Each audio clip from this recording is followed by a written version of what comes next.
Hello, how are you doing? I've come again. This time around, I want to talk about leadership. Leaders. In my understanding, I have two categories of leaders. One is the born leaders, leaders that are born. The other one, leaders that are made. Leaders that are made often by men. Leaders that are made by connections of men.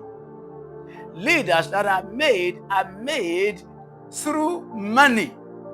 Some of the leaders that are made, they buy the positions, they buy the seats, they get to the positions through connections of men. They are made by men.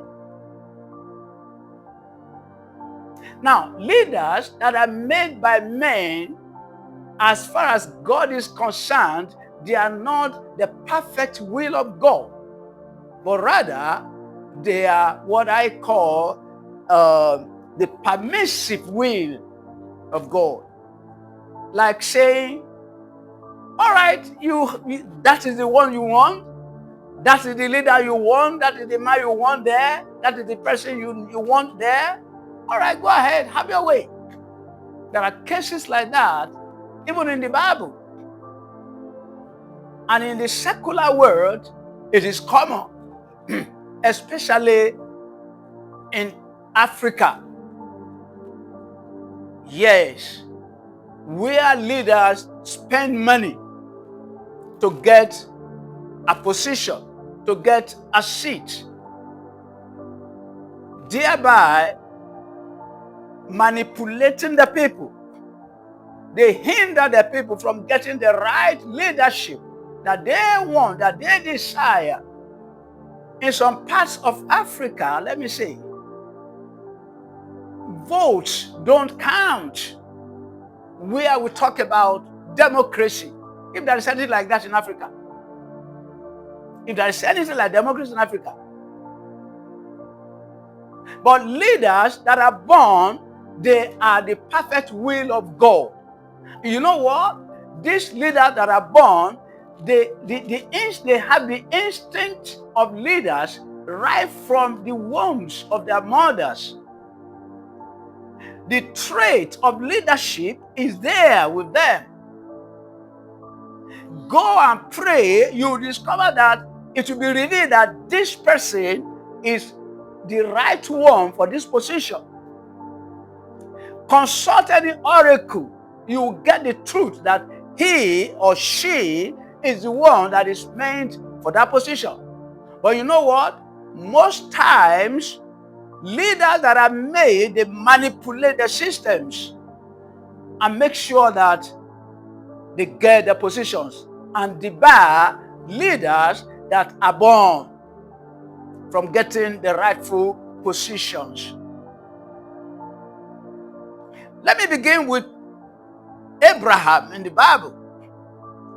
Abraham, God visited him. Why? Because God knows him inside out. God sees the heart of Abraham like he sees your heart. He sees my heart. God knows Abraham even before he was born. He knew that one day he would go and speak to him in his father's house and call him out. And that is what God did at the right time in the Bible, in the book of Genesis chapter number 12. Let me show us what happened there. In Genesis chapter number 12, I'm going to read just 3 verses there to show to us how leaders are, or how to show one of the leaders that is born. Heavenly mandated leadership. A leader that came with the trait from the womb of his mother. God knew him before he was born. See what God said about Abraham. In Genesis chapter number 12, from verse number 1, I'm going to read. Now the Lord had said unto Abram, get thee out of thy country, and from thy kindred, and from thy father's house, unto a land that I will show thee, and I will make of thee a great nation, and I will bless thee, and make thy name great, and thou shalt be a blessing. And I will bless them that bless thee, and curse him that curses thee, and in thee shall all families of the earth be blessed. Hallelujah. That was from God to Abraham, who later became Abraham, the father of nations. So leaders that are born who are heavenly mandated, divinely mandated, they get their assignment from God. And they don't miss it, because God will not abandon them. He will, from time to time, reveal himself to them, speak to them, teach them things that they need to know, direct them. God told Abraham, he said, walk before me and be perfect. Listen, that is not to say there will not be challenges. Abraham had challenges. He had challenges.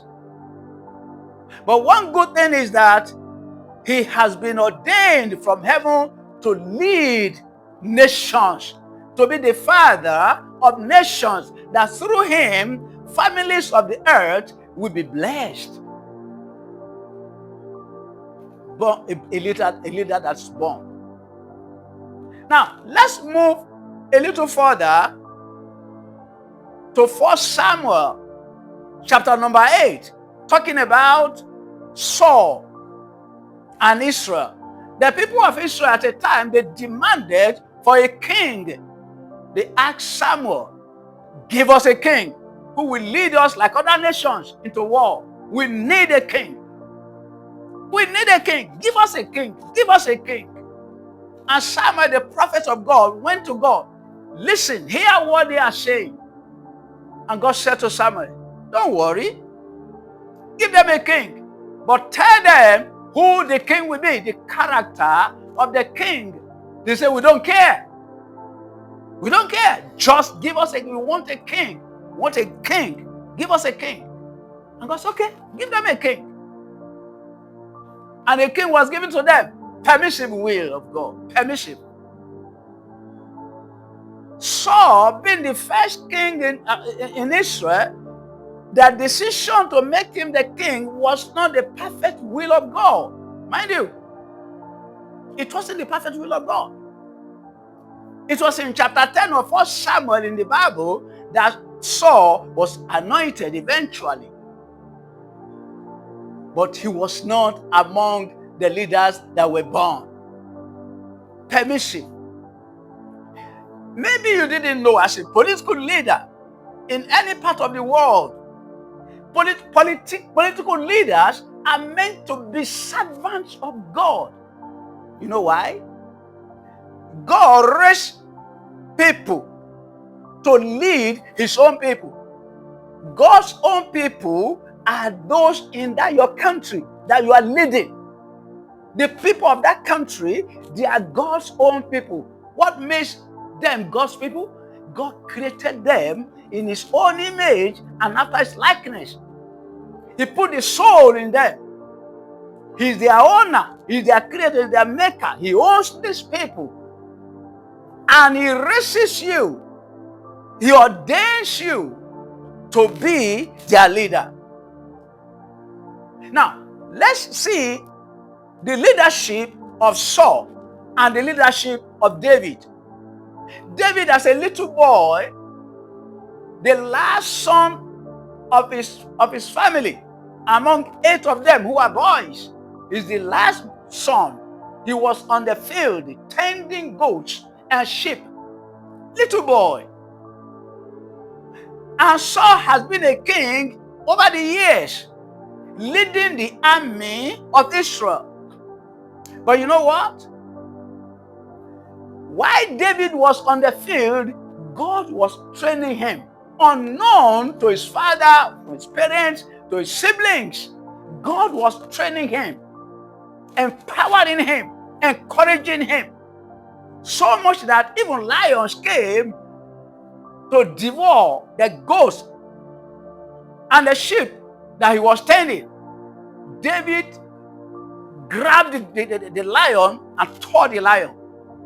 You will say it's not possible. Yes, he did it. To bear, he did it. He tore bear, he tore lion. When they came to capture the goat and sheep that he was tending. How did it happen? God in him. God in him. So that made him, it was a testament that God has raised him. He has a divine mandate to lead the people. And you know what? Israel was at war, being led by King Saul. At war, being led by King Saul. But unfortunately, it got a time King Saul and his army were frustrated, were beaten hands down. They were frustrated to the extent that they could not even speak, because the enemy was standing at the other side, tormenting them. The enemy, the army, the opposite side was led by Goliath, a man of war, who threatened the army of Israel. Saul was silenced.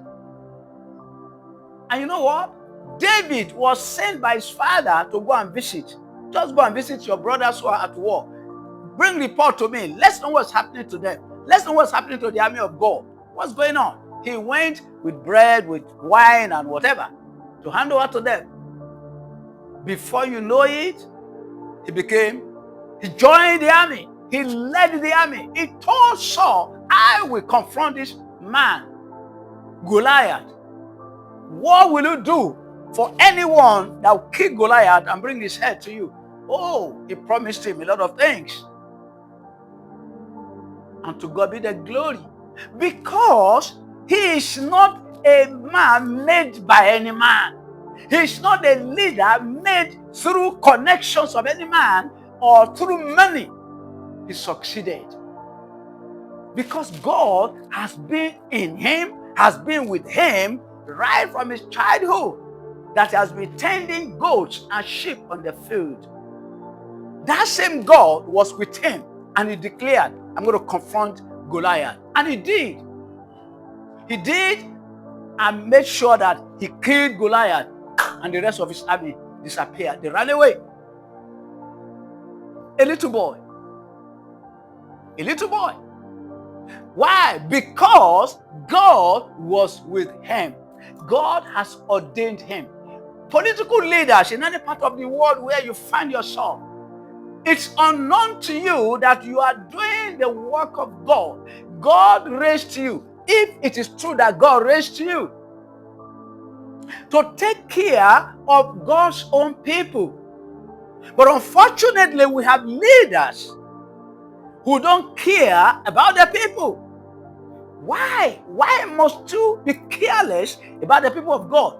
The major reason why leaders are not careful about the people they are leading is because they were not made by God. They were not born leaders. They are not born leaders ab initio.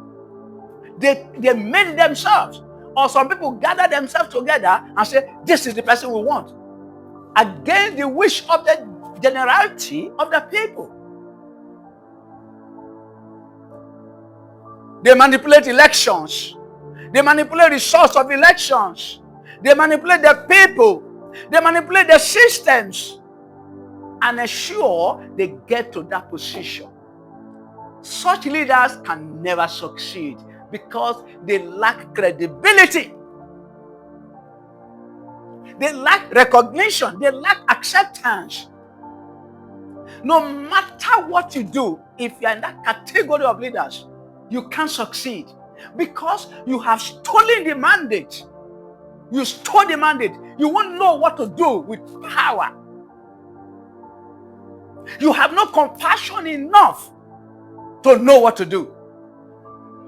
The resources of that nation, of that society, handed over to you, you will mess it up. By way of selfishness, by way of greed, stealing, primitive stealing. What you don't need, you are stealing. Why? Because you are not a leader that is born.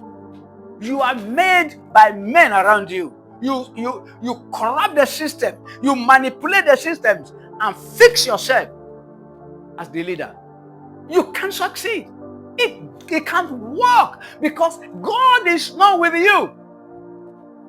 God is not with you.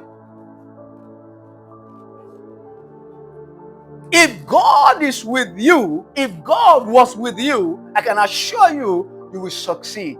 God said about David, he said, I have found a man after my own heart. God sees your heart before you put yourself in that position. God sees your heart before he puts you in that position. If it's God that puts you there. And you have a lot of responsibility. In fact, loads of responsibilities. The whole of the people of God are in your hand.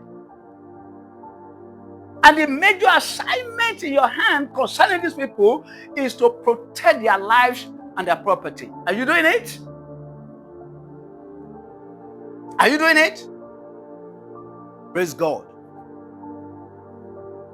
God said about Abraham in chapter 19, chapter 18 rather. He said, I know Abraham, that he will teach his children and his household my statutes, so that my promises for him will be fulfilled. You want God to fulfill his promises for you as a leader. Friends, teach the people you are leading. You might be a leader in the family. You might be a leader in the community, leader in the society. You have a lot of responsibilities, right? Think about the compassionate side of Abraham. When God appeared to Abraham and said he was going to destroy Sodom and Gomorrah because of their sin, this man was interceding for them. Leaders that are born, leaders that are ordained by God, they have compassion for their people. Not just for their people, but even generally for people. Sodom and Gomorrah was a different country where the son of the brother of Abraham was dwelling. And God told Abraham, I'm going to destroy that city because of their sins. And Abraham said, will you destroy the righteous along with will you destroy the unrighteous along with the righteous? He said, be it far away from you. You are a righteous judge, you won't do that. Supposing we have 50, won't you spare? God said, yes. For the sake of 50, I will spare. It was then Abraham knew that, we can't find 50 in that city.